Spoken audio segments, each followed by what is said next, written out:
60টি বর্জনীয়র 1 number, বিলম্বে ইফতার করবেন না কখনো। 1 নাম্বার, দেরি করে ইফতার করা নিষিদ্ধ। ইহুদিরা দেরি করে ইফতার করে। লা ইয়াজালুন নাসু আলা খাইরিন মা আজ্জালুল ফিতরা। বিশ্বনবী বলেছেন, এই উম্মত যতদিন আগে আগে ইফতার করবে, এই উম্মতের কপাল থেকে কল্যাণ কেউ ছিনিয়ে নিতে পারবে না। চিল্লায় বলেন ঠিক কি না? আজানের জন্য বসে থাকবেন না, সময় দেখবেন। স্থানীয় সময় যখন সূর্যাস্ত হওয়া মাত্রই বিসমিল্লাহ, খেজুর খেয়ে ফেলবো। পারবেন তো নাকি দেরি করবেন? 2 নাম্বার, রমাদানের পবিত্রতা বজায় রাখবো। কোনো তর্ক বিতর্ক অশ্লীলতায় আমরা জড়াবো না, ঝগড়া করবো না, সরাসরিও না, ফেসবুকেও না। করবেন? কেউ গালি দিলে বলবেন ইন্নী ইমরুউন সায়েম, আমি রোজাদার। আল্লাহর হাবিব শিখিয়েছেন, কেউ যদি তোমার গালি দেয়, কটু কথা বলে, অশ্লীল কথা বলে, রমজানে তুমিও বলতে পারবে না। তুমি বলতে পারবা ইন্নী ইমরুউন সায়েম, আমি রোজাদার। আজকে থেকে নিয়ত করেন, রমজানে কেউ গালি দিলে আপনি একটা গালি দিবেন নাকি? কি বলবেন? রোজাদার, রমজানের পবিত্রতা আমি ভঙ্গ করতে পারবো না। অশ্লীল নাটক সিনেমা আমরা দেখবো না। ব্যাড হ্যাবিট থাকলে রমাদানে এটা ছাড়ার মহা সুযোগ। স্মোকিং এর অভ্যাস আছে অনেকের, ঠিক কিনা? চাঁপাইনবাবগঞ্জে আপনারা স্মোকিং করেন? হ্যাঁ, না না আমরা করি না। বলেন করি না? করবেন না কেউ? যদি কারো থাকে, কে করে হাত তোলালাম না আমি। এই রমাদানে এই স্মোকিং হ্যাবিট থেকে আমরা বেরিয়ে আসবো, ঠিক কিনা বলেন? 3 নাম্বার, আমরা মিথ্যা বলবো না।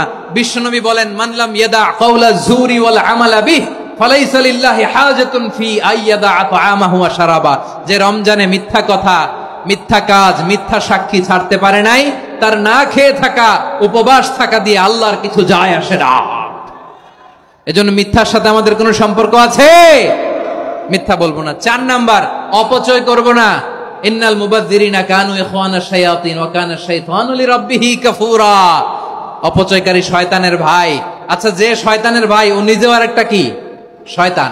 যে শয়তানের ভাই ও নিজেও আরেকটা কি? অপচয় করব না। ইফতারি করতে যে আমরা অনেকে অপচয় করি, এগুলো করবেন আপনারা? না, অপচয় অপব্যয় করব না। 5 নম্বরে, রিয়া, লোক দেখানো ইবাদত আমরা করব না। লোক দেখানোর জন্য নামাজ, রোজা, জিকির, তেলাওয়াত, দান সদকা এগুলো করলে আল্লাহর দরবারে এগুলো কবুল হবে?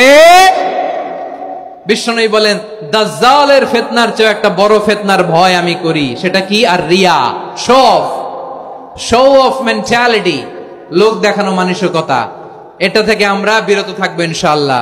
6 নাম্বার, অনেক গুরুত্বপূর্ণ। ব্যবসায়ী ভাইয়েরা, ব্যবসা করেন কারা কারা? হাত তুলে দেখান তো আমারে।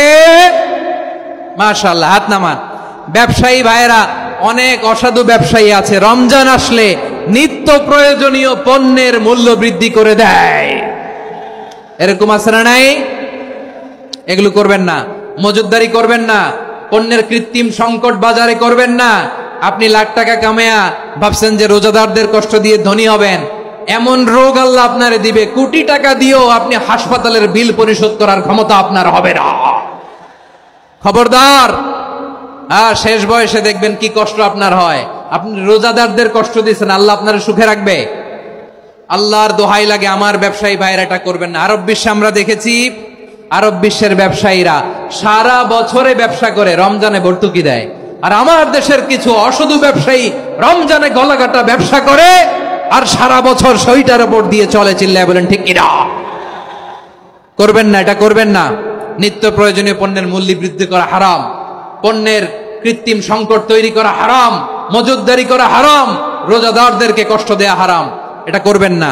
7 নম্বরে সর্বশেষ কথা, অধীনস্থ যারা আছে তাদের কাজের চাপ আপনারা কমিয়ে দিবেন। কাজের লোক, ফ্যাক্টরির ওয়ার্কার, স্টাফ, তাদের প্রতি যদি রহম করেন, আপনার উপর রহম করবে কে? এই পবিত্র রমাদানে 7টা করণীয়, 7টা বর্জনীয় মনে রাখা যাবে তো ইনশাআল্লাহ?